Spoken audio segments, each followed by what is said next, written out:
Hi everyone, this is Jim. Welcome to this Blitz chess postmortem. This is a postmortem of my Blitz game number 229. I was white here, kicked off with e4.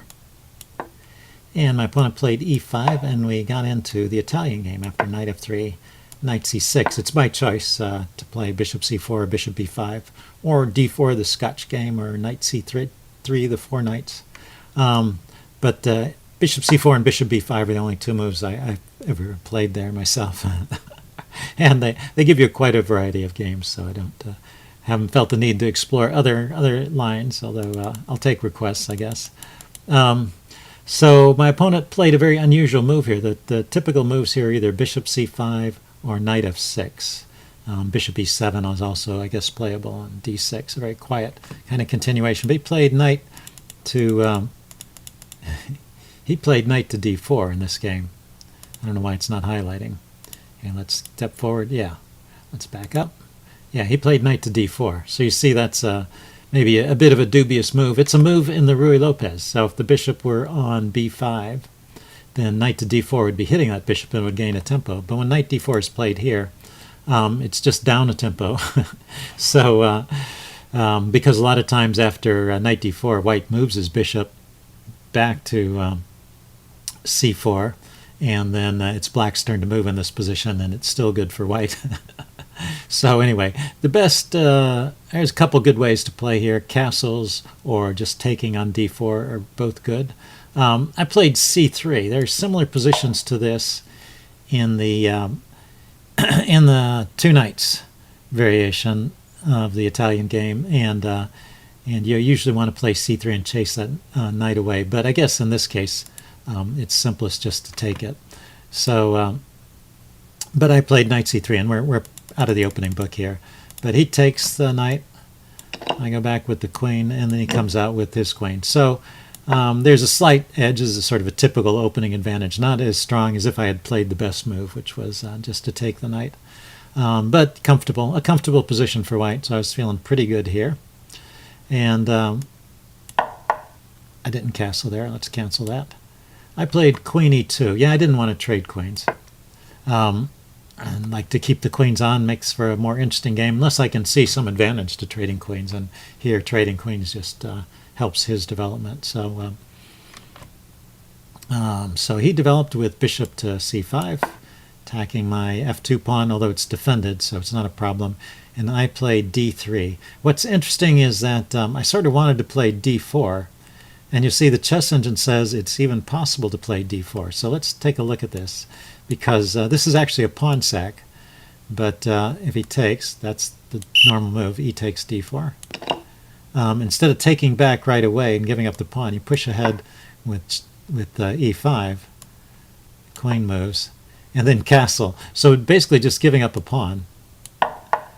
White can take another pawn and take back. But it gives a strong advantage to white here. So this is a gambit way of playing, which is approved by the chess engine. So I guess because of the tempo I gained earlier, it's okay to sack a pawn in exchange for a little bit of development. You'll end up with a good position with a lot of compensation.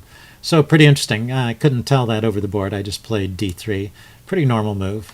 But we get into a position where it's pretty much even. So whatever edge I had in the opening, that's kind of it's dissipated at this point, and black is equalized, which is kind of a lesson there. If you have an advantage, sometimes you have to play pretty aggressively to maintain the advantage. The tricky part is being sure you really have an advantage and it's justified in playing aggressively like that. Okay, my turn. I played bishop e3, just trying to negate the pressure on my f-pawn. He goes b6. And that's a mistake. You can see right away that the evaluation shifted, and it says I should just castle here. So I noticed this right away. This is something you always want to pay attention to. When a bishop has been blocked in by his own pieces, it's subject to being trapped. So I could just play the move b4 right now, and that bishop has nowhere to go. But he could take my bishop. So my plan right now is just to get my bishop out of the way so that that bishop has nowhere to go. So I was going to do it through the plan. I also want to continue my normal development. I don't want to just make an artificial move. So I'm going to leave this as a latent threat. And my plan was to bring my knight to f3, which is logical square, and then I could develop my bishop to g5, which would be with tempo if his queen is still there. And after that, then I could take his or trap his bishop and win material that way. But so I went ahead and played the move knight d2, and that was my plan all along. But he made my job easier by playing knight h6, because now I can move the bishop with tempo. That's all I needed, was a move with the bishop which forces him to do something.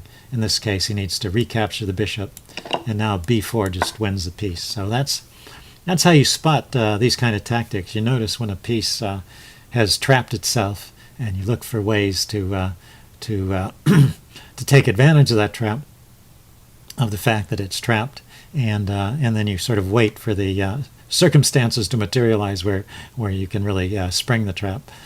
Okay, so he gives up his bishop for a pawn, which is the best he can do, and the game continues. And white is winning the whole game, but black puts up a pretty good fight here. You can see, if you watch the evaluation, it never changes to equality. It always stays in white's favor by 2 points or more. So I'm winning the whole game, but it takes some time to create a win here. You've got to create a position where your extra piece is going to matter, basically. So he played c6 here. I'm going to try and open up some lines and trade off some of the heavy pieces and create a position where the knight makes a difference. But he's going to try and prevent that. So, but at first I start with getting the knight into a better position, and with the idea of maybe pushing in the center here and opening up some lines that way. He plays b5 right away, kicking my bishop and challenging it. It's a bit counterintuitive to trade off this minor piece, but it turns out to be a pretty good decision in that it creates some problems for me. I bring my rook over, cancel that. I brought my rook to d1. Yeah, I was wanting to play the d pawn here. I guess that was strictly not necessary. That was kind of a wasted move. In fact, I could play d4 right away if I wanted to. I didn't need the extra support here. And d4 is a recommended move from the engine. Okay, so this is a bit of a wasted move because it's not clear if that's where it belongs. So he went ahead and took my bishop, and then he played f5. So I sort of lost my chance to play d4, and now I'm opening up lines the way my opponent wants instead of opening them up the way I wanted to. So I've given him something, and he's getting a bit of activity with his rooks. And I need to get out from this pin. But I keep in touch with my rooks so that I can challenge on the f-file. And that's what I do with this knight d2 move. And you see here, I still have a 2-point advantage, but he's managed to he's managed to improve his position somewhat. Okay, so he played d5 here. Logical for him to push on with his pawn. He has an extra pawn for his piece, so that makes sense. But it does allow me to trade off a rook and get my other rook to the f-file. The engine likes rook a1 here, so maybe this is not the best way to play it. But it simplifies things. And now it's just queen and knight versus queen, and it should be winning. But on the other hand, and I now have back rank problems. So he's always got this threat of his queen coming to the back rank and giving me checks and perhaps chasing my king around, which you see happens later in the game. Okay, but he played queen f4 here, getting his queen to a good active square. I try to break up this pawn formation in the center. I don't want his pawns making too much progress. And then he locks it up. But now I have a fixed target here on e5, so that's what I'm going after next. Starting with knight d2, he plays h6. He should play king f7, bring his king in immediately to protect that. He plays h6. And now I should play knight f3, continuing with my plan of just attacking that pawn. He can't defend it, and I'm just going to win that. Instead, I played c5, thinking it might be a little safer. I was still worried about this queen check and chasing my king around, and I didn't like it with the knight here for some reason. So so I let him get this move in with his king, so his king can get there in time to defend the pawn. So that's a bit annoying. But I give myself some space for my king. Now he can check me, and my king has a square to go to. So all is okay here. Queen to c3 he played. Yeah, he's attacking my two undefended pawns, but he left his pawn undefended. So queen takes e5, and finally I'm winning here. He plays king f7, the only move to avoid mate. And now I go knight d6 check. Oh, and it looks like I have a mate in 20 if I play absolutely accurately from here. He goes king g8, again the best move to avoid mate. And now, let's see, what's the follow-up? The follow-up is knight f5. Okay, I was a little bit worried about my pawns here, and I wasn't sure. I mean, it's 15, 16 moves deep is a lot to calculate, especially in a blitz game. Or even an over-the-board game, I don't think I could find a mate in 16 and be sure that it was mate. And I didn't want to let myself open to the possibility that black gets counterplay here by taking some of my pawns, and then he's got an advanced pass pawn. So I play this move, queen e6 check, which keeps the win, but keeps the advantage, but throws away the mate in 16. So he gets his king to h7, and then I come back here and defend my pawns. But now he can start checking my king. So he goes here, and I had calculated some of this. I figured there was no check here, so I was safe for a little bit. He plays queen e3.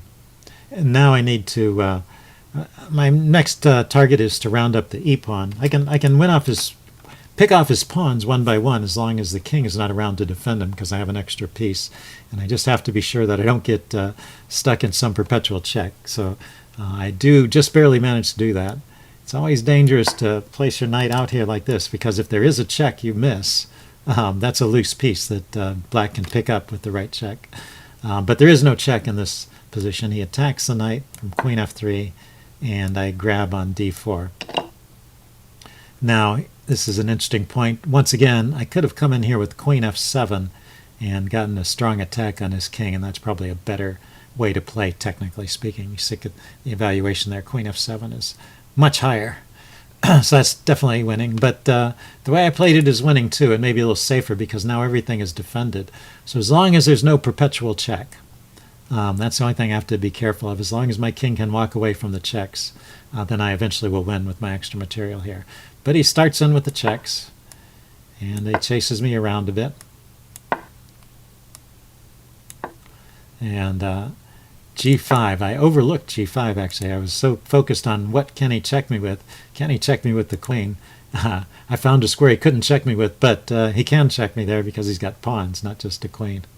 So that drives me. So there's a couple moves here that are forced, because they're the only moves I have. Queen f1 check. And but even so, I always manage to walk away from the checks. And so now I start walking out this way.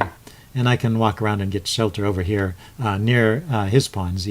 But my pieces are over there too. So that's what will give me the shelter. Queen f1 check. King e6. Queen h3 check. King d6. Queen takes h2, he gets a pawn. And now, finally, I can go back on the attack. And I'm not afraid of this move, because this is all happening with check. King goes to h8. And now I just have to make sure after knight f5 that there's no checks from the queen. And there aren't any. He took the pawn here, and then that loses because it's defended. His best try is queen b2, and after that, there's a mate in 4. And this was an interesting, I thought, instructive mate. Because the move here, I was a little worried. How was I going to mate him after queen b2? Because it covers this diagonal that the knight is on. But there's one very nice move, which is d4. And once again, this knight is doing a tremendous job. It's holding on to both of these pawns, which block the diagonals, the diagonal toward my king and the diagonal towards his king.